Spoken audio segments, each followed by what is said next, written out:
Hello, babes. Welcome back to the channel. If you are new, welcome. So in today's video, I want to dive into the toxic friendship of Toni and Joan. Now, normally I have multiple videos playing as I do these videos. However, due to copyright, I will have only a few videos playing, but mostly pictures, and it will be more like a podcast style video. So you guys can cook, clean, work out, run errands, or get ready as you listen to this video. So let's get into it. So when it comes to Toni and Joan, whom I've done separate videos on, their friendship isn't your typical friendship. While they may love each other, they are no good for one another. Joan is the giver while Toni is the taker in their friendship. Joan is the friend who you can always rely on to be there for you and sometimes neglects herself in the process. She is the mother figure who I've stated before wants to be the mother to her friends that she didn't have growing up. Her mother only pushed for success and wasn't really nurturing. The only time she made her mother happy is when she was successful and she yearned for that motherly love. So she pours that love she didn't have onto her friends because I feel in a way it helps to heal that broken little girl.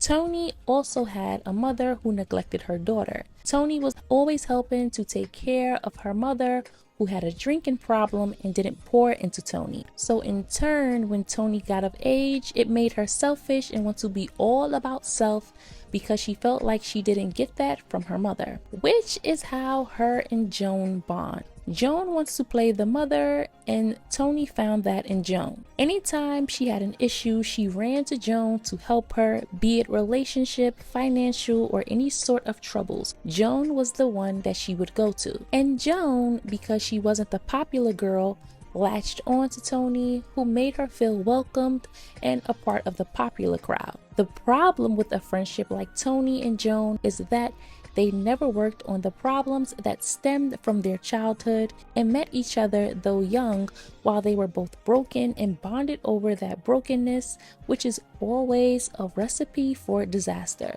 When one or the other starts to heal, the other who hasn't begun the process to heal will gaslight you, make you feel bad for going to therapy and trying to heal, because once you're in a better space, they can no longer bond with you and use you for the things they did before, or drain your energy with their constant negativity and trauma dumping. And trauma dumping is not to be mistaken for finding a safe space and being able to talk to someone who may be able to help you. It is when you don't understand boundaries and pour out all of the things you're dealing with or have dealt with no regard as to how it may affect the person you are dumping on or what it can trigger within them and something they've worked through or even traumatize them. Everyone has someone they share something with or want to be able to trust, but some people don't respect the mental health of others and become a burden and energy vampires. And man, was that the dynamics between Toni and Joan. When we meet Toni and Joan from the very first episode, we see that Toni has no respect for Joan and is only friends with Joan for convenience. And because Joan is the only one who will put up with her nonsense, she begins dating Joan's ex-boyfriend. Now, I'll say this, like I say all the time, who is sharing men with their friends? Who? Someone you saw your friend in love with, cry over, and talk to you about their issues? That's just shifty, treacherous behavior, and thirsty and desperate as well. I don't care if your friend said, yes, you can date him. Why, of course. Why are you even asking to date him?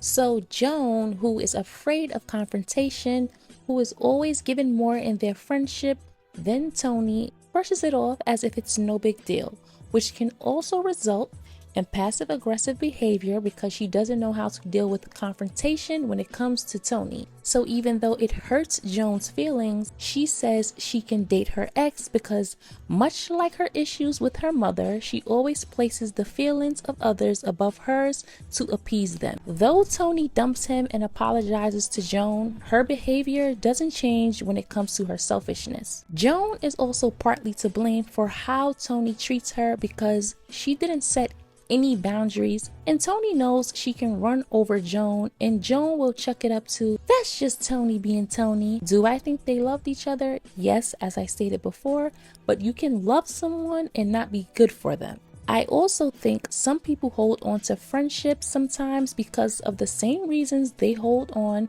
to their romantic relationships, and it's because of the amounts of years you've known each other and what you've been through together, and that can hold you back from prospering and can block your blessings because God doesn't want to bless you while in the presence of people who doesn't mean you well and will benefit from the blessing. So he'll hold on to it until you cut ties with that person. Sometimes you outgrow friendships.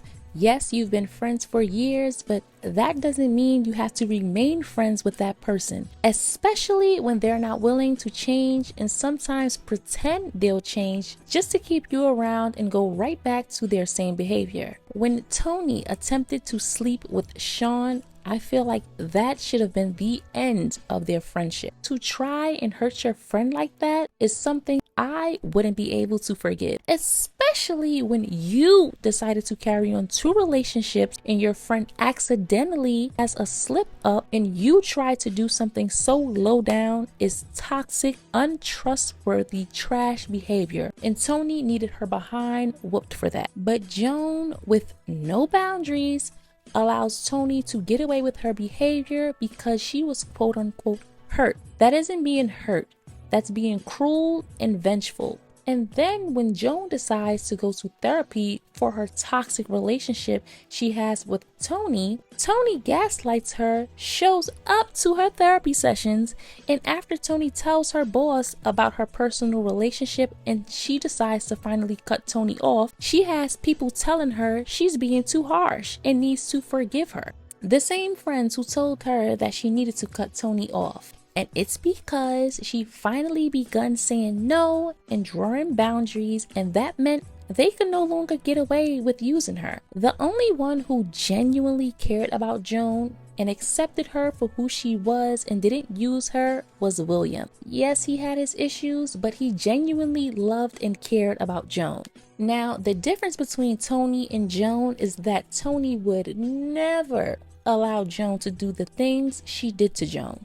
She would have cut Joan off in a heartbeat. I mean, she put her hands on Joan after Joan made a mistake by slipping up and telling Greg about the affair she was having. Joan would have never done that to Toni. First of all, once you put your hands on a friend, that friendship should be clipped. Sorry. The other issues was Toni's codependency on Joan.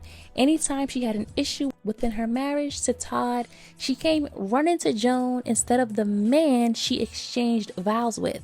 She was more vulnerable and spoke more to Joan than her own husband, which is part of the reason their marriage didn't work. Todd always came second to Joan, and Joan had to tell her, you are in a marriage now. You can't just up and leave anytime you have an issue instead of talking it out. Though I love both characters, Joan and Toni, I just think the friendship was not a healthy one. And Joan was always given more than Toni. Now, Joan did have her moments of jealousy and envy in Toni, but she was never malicious or vindictive. Both Toni and Joan had mommy issues that they needed to work on. When women have mommy issues, a lot of times they don't know how to be a friend to other women because they didn't have an example of what a healthy, loving relationship looks like between mother and daughter and how it translates into your friendships in adulthood. Some young girls heard their mother always talk negatively about other women and display their jealousy and constantly saw other women as competition. So when their daughters grow up, they view women the same way. Some mothers are jealous of their daughters and do everything in their power to break them down, and that young girl grows up to not trust other women because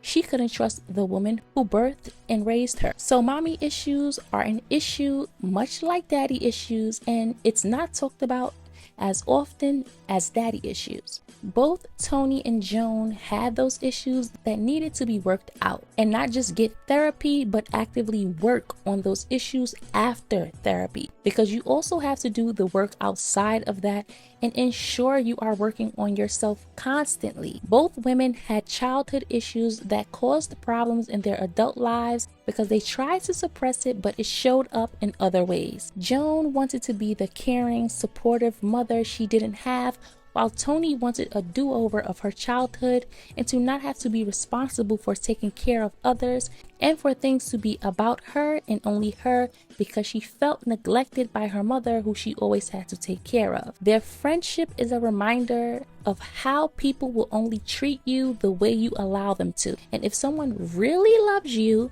they won't be upset when you begin to draw boundaries and start putting yourself first, because you've always been the strong, dependable friend. On so many occasions when Joan needed Toni to show up for her, she didn't. Like with the charity auction. Instead, she decided to chase after Beverly Johnson all day. She always wanted Joan to go over and beyond for her, but it was never reciprocated. It was always about Toni. When Joan had her it girl moment, her friends made her feel guilty for it, especially Toni, because Joan was finally being selfish and not putting people before herself. She was finally enjoying the fruits of her labor, and it made Toni bitter and jealous because she was now divorced and had a child to take care of. And I think she felt like Joan was secretly living her life, wanting Joan to jump in fights outside as if she wasn't a lawyer who could have gotten disbarred for her actions. She had too much to lose, and the other girl clearly had nothing to lose. And for her to be friends with Joan for as long as she was, she knows that Joan avoids any kind of confrontation or fights at all costs. You somehow now expect for her to throw all of that out the window because you got into it. Something that was avoidable, and your friend told you multiple times to just forget it and walk away. Everyone isn't a fighter. We all have that one friend who is quiet or doesn't like conflict, and we have their back. Now me, I'm the overprotective friend and stand up for my friends who don't always know how to stand up for themselves. But everyone doesn't know how to do that. And Toni knew Joan wasn't a fighter, so why expect that from her? She just always wanted more than what she gave Joan. And with that being said, this video has come to an end. Don't forget to comment, like, share, and subscribe. Also, make sure your notification bells are turned on so that you always know when I upload. Also, let me know in the comments below if you guys would be interested in me doing more of these podcast style videos. And I will catch you guys in the next one.